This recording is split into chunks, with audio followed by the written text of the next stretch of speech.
Aunt, you don't have to push yourself to come to the wedding next week. It's okay. That's what Emily said to me while she was taking care of me at my house after I got discharged from the hospital. I'm planning to have a caregiver come to assist me in the future, but the application at the office hasn't been approved yet, so for a few days, people like Emily and Susan's husband will be coming over to my house in turns. I was unsure of what to answer Emily. I wondered if me attending the wedding would be a nuisance, and I was reluctant to make people feel awkward out of concern for me. It's a shame that she lost her sight, but there are convenient tools nowadays that allow her to live quite normally. She just lost her vision and about the wedding. It's okay, you weren't seriously injured in the traffic accident, and you can move around now. You want to see my daughter's big day, right? Oh, right, you can't see. I couldn't see what kind of expression Susan had on her face, but I felt she was desperately trying to suppress her laughter, and anger welled up inside me. I stood up and said to Susan, "Take me to the bathroom," and she grabbed my arm and pulled me toward the bathroom. I was angry at Susan, but I felt that if I showed it, it wouldn't be right, so I let her lead me by the arm. On the way, I accidentally kicked something soft. I heard Emily's small scream of Bella from behind me, and she was doing something at my feet. Oh dear, what are you doing? You kicked Bella because she was at your feet. You have to be careful how you walk since you can't see. I had felt like I kicked something soft, but Bella wasn't the kind of dog to bark or run away when people approached. Oh, and look at what you're wearing, sis. You've got a lot of wrinkles in your clothes. It's hard to manage your appearance when you can't see, right? In a world where I couldn't tell light from dark, I had a feeling Susan was smiling. I tried not to show my frustration and, trembling with anger deep inside, I choked out, "I'll go to the wedding. My name is Jennifer, 56 years old. Living the single life by choice, embracing my freedom. After work, I cook for myself, hit the gym, or dive into a good book. On days off, you'll find me at the movies. I reckon I'm leading a pretty fulfilling life. But my sister Susan, who lives nearby, doesn't quite see it that way. She sometimes says things that seem to belittle my lifestyle, which bothers me a bit, but I think we have a good sisterly bond overall. Susan occasionally drops by my apartment unannounced, rummaging through my fridge and taking whatever she likes. Being 6 years younger, I've always doted on her, but as we've gotten older, she's become increasingly presumptuous. Still, Susan has her own family and financial struggles, so I've decided not to make a fuss about a little extra food from my fridge. Then one day, Susan showed up at my place with a white dog, without any prior notice. This little one's name is Bella, isn't she cute? Susan said, showing me the small white chihuahua in a little cage. The chihuahua flicked its large ears and glanced at me with its big eyes before quickly looking away and curling up. I vaguely responded, "Sure." To be honest, I'm not much of a dog person. Maybe it's because I was chased by a big dog in my neighborhood when I was young, but even small dogs make me nervous. Sitting behind Susan was her daughter Emily, looking sad as she gazed at the dog. I've known Emily since she was a child. She's beautiful, just like Susan, but their personalities are quite different. If I had to describe Susan in one word, it would be arrogant, whereas Emily is humble. I've always found Emily to be a sweet and kind niece, always treating me with gentleness. Emily, nudged by Susan, seemed to have something to ask me and awkwardly began to speak. "Aunt Jennifer, I have a favor to ask. I came here today hoping you would take care of Bella." I was momentarily confused, tilting my head in puzzlement, when Susan took Bella out of the cage, lifted her, and forcibly pressed her against my chest. Look how cute she is. Living alone, you must feel lonely, right? She'll be good company for you. I wasn't feeling lonely, though. The story goes like this. Susan bought Bella, the Chihuahua, against her husband's wishes, so it became Emily's responsibility. But Emily is getting married soon and will be leaving home. She wants to take Bella to her new home, but her fiancé is allergic to dogs and can't keep her. Susan's husband is a kind man, but he's often away on business and can't take care of the dog. Why don't you take care of her, Susan? Just for a week, please, just for 1 week. I sighed softly. I could see right through Susan's plan to leave Bella with me indefinitely, but I felt sorry for the puppy that was so unwanted and reluctantly agreed. Emily repeatedly said, "Thank you, Aunt Jennifer," while she looked at Bella with a reluctant gaze and stroked her head. Keep next Sunday free, okay? I have a bunch of dog stuff at my place like a dog crate and other supplies that we'll need to bring over. I'll pick you up in my car and we'll transport them to your place. After Susan and Emily left, I noticed Bella trembling slightly on the living room floor, so I turned on the heating. Even as the room warmed up, Bella continued to tremble, staring at me with big, wide eyes. Are you shaking because you're scared, not cold? Well, I'm a bit scared of you too, so I guess that makes us even, right? While I was preparing Bella's food in the kitchen, she sat still, watching my every move. Every time I moved, she'd turn her little face to follow me, her big eyes tracking my movements. But Bella remained sitting on the floor, never coming close to me. As night fell and I placed an old cushion near Bella, she weakly tried to climb onto it.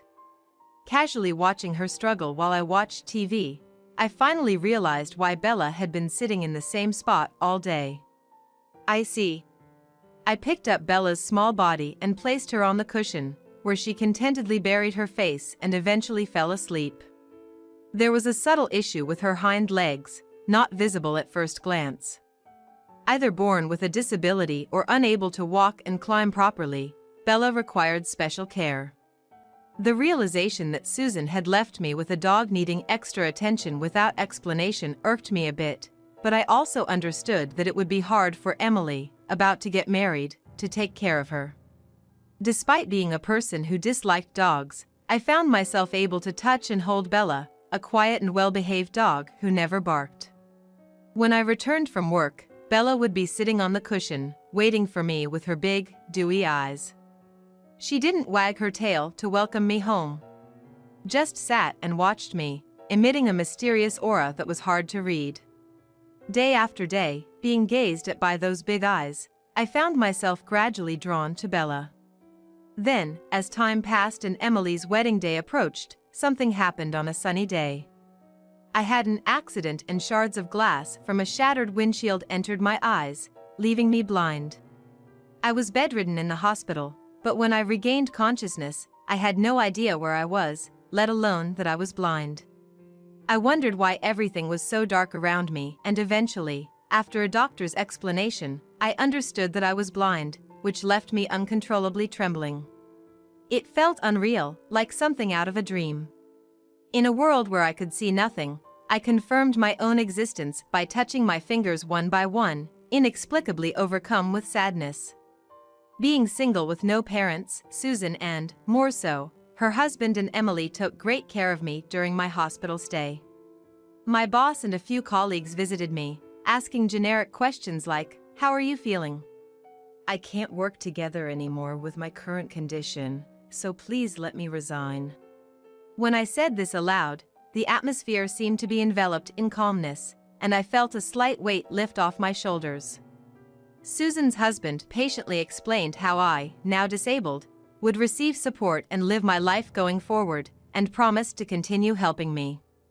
"Aunt Jennifer, it's okay if you can't make it to the wedding next week. Don't push yourself." Emily said this to me while she was taking care of me at my house after I was discharged from the hospital. We're planning to have caregivers come, but since the application hasn't been approved by the office yet, for a few days, people like Emily and Susan's husband will take turns coming to my house. I was torn about what to respond to her. I wondered if my attending the wedding would be a bother, and I was hesitant to make them feel awkward out of concern for me. I could feel Susan bustling around me. Working as a caregiver, she has experience with people with disabilities. Apart from taking care of my daily needs, she was very knowledgeable about disability applications and support from the office, and I was grateful for her help in many ways. However, being familiar with disabilities both personally and professionally, Susan sometimes spoke to me in a rather harsh manner. "It's unfortunate that you lost your sight, but there are convenient tools now that let you live pretty normally," Susan said, her voice slightly elevated with pride as she named several tools designed to assist those with visual impairments. "It hasn't been long since I lost my sight. About the wedding." "It's okay. The traffic accident didn't cause you major injuries, and you can move now, so don't miss it. You want to see your niece's big day, right?" "Oh, you can't see." I couldn't see Susan's face, but I sensed she was trying to suppress her laughter, and anger welled up inside me. I stood up and said to Susan, "Take me to the bathroom," and she grabbed my arm and led me there. Having lived in my house for many years, it's frustrating that I can't even navigate it now without sight, unable to figure out where I am without help. I was angry at Susan. But I felt that showing my anger wasn't the way to live, so I let her lead me. Along the way, I accidentally kicked something soft. Behind me, Emily exclaimed, "Bella." She was doing something at my feet. "Oh no, what are you doing?" "You just kicked Bella because she was at your feet. You have to be careful with your steps since you can't see." I couldn't tell if I really had kicked Bella, feeling only a soft sensation. But Bella wasn't the kind of dog to bark or run away from people. "And look at what you're wearing, sis. You've got a lot of wrinkles in your clothes. It's hard to manage your appearance when you can't see, right?" In a world where I couldn't tell light from dark, I felt like Susan was smiling. I tried not to show my frustration and, trembling with deep anger inside, I squeezed out, "I'll go to the wedding." Hearing this, Susan sounded pleased, thanked me, and then said she'd like me to give a speech at the wedding too. She was getting excited about making the wedding a touching event, where her visually impaired sister would come to celebrate. Emily and Susan's husband tried to stop her from making unnecessary arrangements, but Susan was too excited. Listening to her, I decided to share a bit of my pain with her. I grasped Susan's hand tightly and smiled. "I hope it's a beautiful ceremony." After that, I began visiting the hospital regularly for rehabilitation, receiving psychological support to adapt to my vision loss. They suggested using assistive devices and technology to enhance my quality of life as a person who was completely blind. I was particularly intrigued by the mention of braille labels, braille watches, and voice recognition technology that could operate various devices. I also started desperately practicing to get a feel for things around me, aiming to learn non-visual methods and techniques for daily activities like housework, shopping, and cooking. I was training hard to navigate freely around my room, but sometimes I still accidentally kicked Bella. When I lost my sight, Emily had said she would find a new home for Bella, but now Bella's presence had become a source of emotional support for me. "No, please, Emily, let me take care of her." "But you're going through a tough time yourself, and this dog has her legs." "I know. But I really want to be with her." On lonely nights, I fumble to find Bella and hold her close, then we both crawl under the covers together. I've started to fall asleep gently stroking Bella's quiet, non-barking, and non-aggressive back legs. Both Bella and I have our disabilities, mine in vision, and hers in her legs. I can't prepare her food anymore or take her for walks in my arms. On the other hand, the chances of Bella becoming a guide dog are slim. She can barely walk properly and hasn't barked even once. Feeling as if neither of us is needed by the world, I hug Bella's body tightly, overwhelmed with loneliness. One night, when rain started pouring, the sound of it pattering in my ears kept me awake. I buried my face in Bella's body, focusing on her heartbeat through her warm fur, and finally found peace to fall asleep. On the day of Emily's wedding, I decided to head to the venue with a guide called an escort assistant, whom I usually rely on. "All right. I'll see you later then," I said, leaving the escort assistants behind and using my white cane to make my way to the entrance of the venue alone. Once a staff member at the venue guided me to the waiting room. Susan tapped my shoulder and said, Wow, you made it here without falling over. Today, I want everyone to be moved by your appearance, sis. Can you talk about how you've been adapting to your new situation with the support of many people? Adapting to a new situation? Yes, just like Emily and her husband are starting a new life. Say something like you've been inspired by their new chapter, and I'll wrap it up. As I remained silent, Susan moved away and then returned, placing a small glass in my hand. It's alcohol, she said, to which I immediately pushed the glass back, saying, no, thanks. I hadn't had a drink since losing my sight. Not that I dislike it, but I just never felt the urge to drink. Susan forcefully pushed the glass back towards my chest, saying, it's rude not to drink at a celebration, then leaned in close and whispered in my ear. You know, sis, don't you think disabled people are like caterpillars? What? They look unpleasant, and if you touch them carelessly, you get hurt. You have to prove that you're a harmless caterpillar to live from now on. Chills ran down my spine. Susan quickly said, maybe that was too much, and laughed, tapping my shoulder, almost making me drop the glass. Eventually, Susan led me to the bride's room where Emily, dressed in a beautiful white gown, was sitting, as Susan described. Look, isn't she gorgeous? As Susan walked away toward Emily, I leaned against the wall, feeling a bit anxious. Soon, someone touched my shoulder. It was the guide assistant, a man who had brought me here. What? Boss, why are you here? This guide assistant was actually Susan's boss at her workplace, not usually working in the field, but he had come especially because I had asked him. I've heard about the situation from Susan. It seems she's been quite rude to you, Jennifer, he started. That's not true. We're sisters, so we're just straightforward with each other. Her boss immediately cut me off, don't lie. I had reported to Susan's boss how she had repeatedly belittled me since I became blind. Moreover, the recent car accident, caused by Susan's driving mistake, had been blamed on me. I heard from Mom that the accident was your fault. She said you forced her to overtake the car ahead because she was driving too slowly. Wait, that's, In the darkness, I sensed Susan's agitation. I remembered encouraging her after the accident that blinded me, telling her, don't worry about it. It's nobody's fault. I had been told by Emily that Susan was blaming the accident on me and telling our relatives about it, so I no longer felt the need to be considerate towards Susan.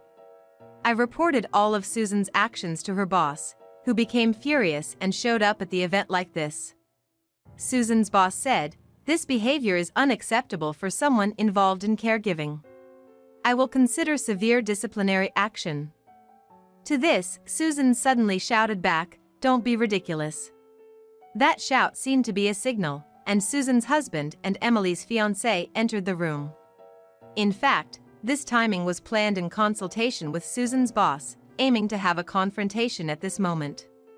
The bride's room filled up as relatives invited to the wedding gathered, following my thorough approach. My relatives harshly scolded Susan, saying, you caused Jennifer to lose her sight with your driving, and yet you behave like this. Shame on you, shame. While many relatives confronted Susan, her husband shouted, everyone, I am truly sorry for today. Susan, we're getting a divorce. What? What are you talking about? Are you crazy? You've said such terrible things about your own sister after she became disabled. If I became sick or incapacitated, would you treat me the same? I can't live with you anymore if that's the case. Susan let out an absurdly loud cry, taken aback by the sudden divorce declaration, but was drowned out by the many voices of condemnation surrounding her, and she rushed towards me. What the heck, sis? It's Emily's wedding, and you're trying to ruin it? I had no such intention, I just wanted everyone to understand how I feel. But why, on Emily's wedding day? Today, I proposed this plan to get back at my mother. Hearing this, Susan's voice weakened to a feeble what, and she fell silent. Emily, who harbored intense disgust for her mother's behavior towards me, her disabled aunt said firmly, "I never want to be involved with you again." "Mom, remember the first day I brought Bella home?" "Bella? The day you picked up a stray dog?" Emily began to recount the story. "It happened a few years ago. She found a white Chihuahua abandoned by a riverbed, not wearing a collar. She brought it home, and it soon became apparent why it had been abandoned.